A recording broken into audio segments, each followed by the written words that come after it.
आठवें वेतन आयोग पर बड़ी खबर सामने आई है। केंद्रीय मंत्रिमंडल ने हाल ही में आठवें केंद्रीय वेतन आयोग की संदर्भ शर्तों यानी टर्म्स ऑफ रेफरेंस को मंजूरी दे दी थी। इससे केंद्र सरकार के कर्मचारियों और पेंशन भोगियों के वेतन, पेंशन और सेवा शर्तों की व्यापक समीक्षा का रास्ता साफ हो गया है। अब केंद्र सरकार ने आठवें वेतन आयोग की शर्तों को औपचारिक मंजूरी दे दी है। वित्त मंत्रालय ने आयोग की टर्म्स ऑफ रेफरेंस और सदस्यों के नामों की गैजेट नोटिफिकेशन जारी की है। इस वीडियो में आपको बताएंगे कमीशन अपनी सिफारिशें कब देगा, इसके बाद क्या होगा और कर्मचारियों की सैलरी में कितना इजाफा होगा। सब कुछ आपको बताएंगे और वो भी विस्तार के साथ। मीडिया रिपोर्ट्स के मुताबिक आयोग की अध्यक्ष न्यायमूर्ति रंजना प्रकाश देसाई होंगी। पंकज जैन सदस्य सचिव और प्रोफेसर पुलक घोष पार्ट टाइम सदस्य नियुक्त किए गए हैं। अब कमीशन अपनी सिफारिशें 18 महीने के अंदर देगा। इसके बाद 1 जनवरी 2026 से नया वेतनमान लागू हो सकता है। हालांकि पुराने ट्रेंड को देखते हुए सिफारिशों को पूरी तरह इम्प्लीमेंट होने में 2028 तक का इंतजार करना पड़ सकता है। यानी कर्मचारियों को 17 से 18 महीने का एरियर एकमुश्त या किश्तों में मिलेगा। इससे 50 लाख कर्मचारियों और करीब 70 लाख पेंशनर्स को सीधा फायदा होगा। अब आपको बताते हैं आयोग का काम क्या होगा। आयोग का मुख्य काम केंद्र सरकार के कर्मचारियों, रक्षा बलों, ऑल इंडिया सर्विस अधिकारियों की वेतन संरचना, भत्तों और पेंशन योजनाओं की समीक्षा करना होगा। वित्त मंत्रालय के मुताबिक आयोग ऐसी सिफारिशें देगा जो सरकारी नौकरियों में प्रभावशाली लोगों को आगे बढ़ाने, कार्य कुशलता बढ़ाने और जवाबदेही सुनिश्चित करने में मदद करें।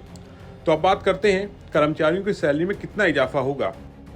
आठवें वेतनमान का सैलरी कैलकुलेशन बेसिक सैलरी में कितनी बढ़ोतरी होगी, ये फिटमेंट फैक्टर और डीए मर्जर पर निर्भर करता है।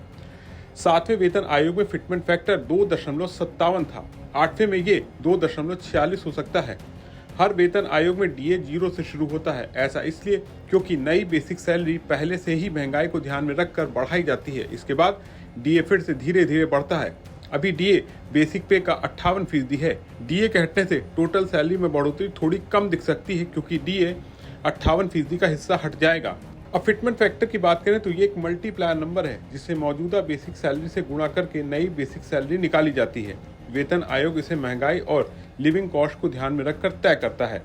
पिछले वेतन आयोगों की बात करें तो 5वां वेतन आयोग अप्रैल 1994 में गठित हुआ था। रिपोर्ट जनवरी 1997 में सरकार को सौंपी गई, लेकिन सिफारिशें 1 जनवरी 1996 से ही लागू हो गईं।